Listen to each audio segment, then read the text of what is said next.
Hi, everyone. Good to see you. Today is yard and garden cleanup at the house. Most of you know that I live in a 200-year-old farmhouse on 12 acres in Northern Virginia. And it is such a big lift every year to get the gardens and the yard all cleaned up and tucked in for the winter.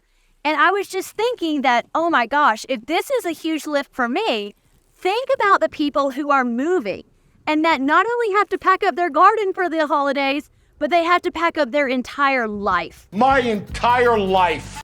And then I started thinking about how this works in new home sales offices, because we're hearing something that we haven't heard in a long time. We're hearing the buyer come in and say, I have a home to sell. Now, this hasn't really come up a lot in the past because the buyer really wasn't worried about selling their home. The market was so hot that they knew that if they listed it, it would sell quickly and probably even over asking price. So there was not a lot of fear in the market as it related to a home to sell.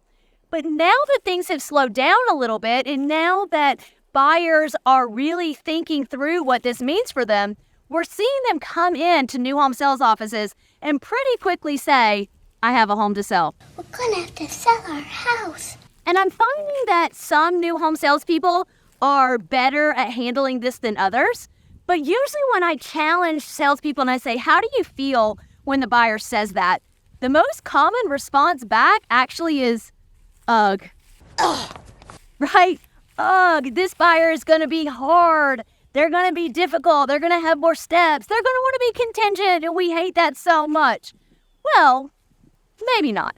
Right? Just because they have a home to sell does not necessarily mean that they have to have a contingency. But let's talk about how we handle this.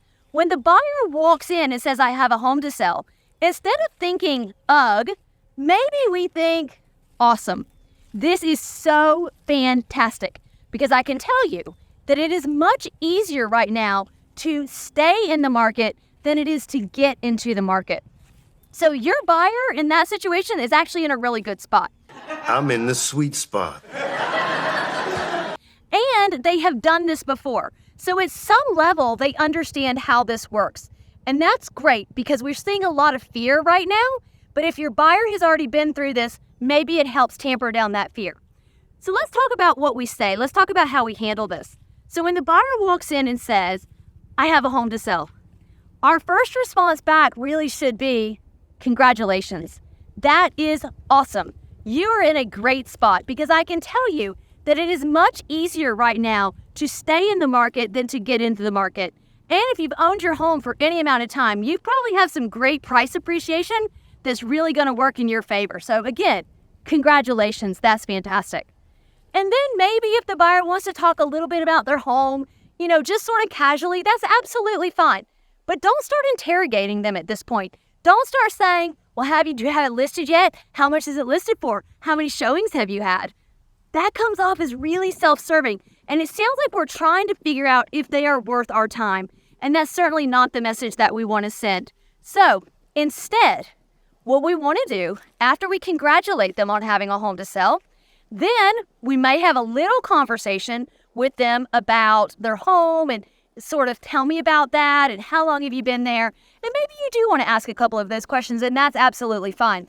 But what I would also recommend that you do is pretty quickly just set it to the side. Pretty quickly just come back and say, listen though, none of this is going to matter if we don't have a home that works for you. So let's set this to the side and let's come back at the end if we need to discuss this a little bit more. Then what I would recommend you do is go through the process like you always would. Go find them a home that they love. They're not going to be motivated to sell their home or do it quickly if they don't love something. Once they love something, this all gets a lot easier. So then at the very end of the conversation, if the buyer brings it back up and says, yeah, but I have that home to sell, here's a thought. Just tell them what that would look like. Just explain the process.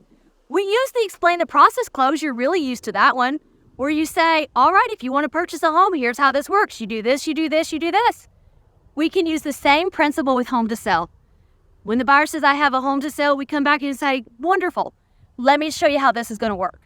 Right? Talk about finding the right home. Talk about how they're going to get their home listed. Talk about how you're going to get them with a mortgage professional to help them. Talk about how you're going to get that home under contract for them. to lock in their pricing and not lose out on the home site that they love so much. Talk them through the process. Make it sound fun and make it sound easy. This is something that we can help them do, and we can help them move forward in a way that is beneficial to everyone. So start loving on those home to sales. They're fantastic buyers for us, and they're definitely the way we get some incremental sales in a situation right now that's a little bit harder than it has been. So enjoy those home to sales. I got to get back to it. Bye, everyone.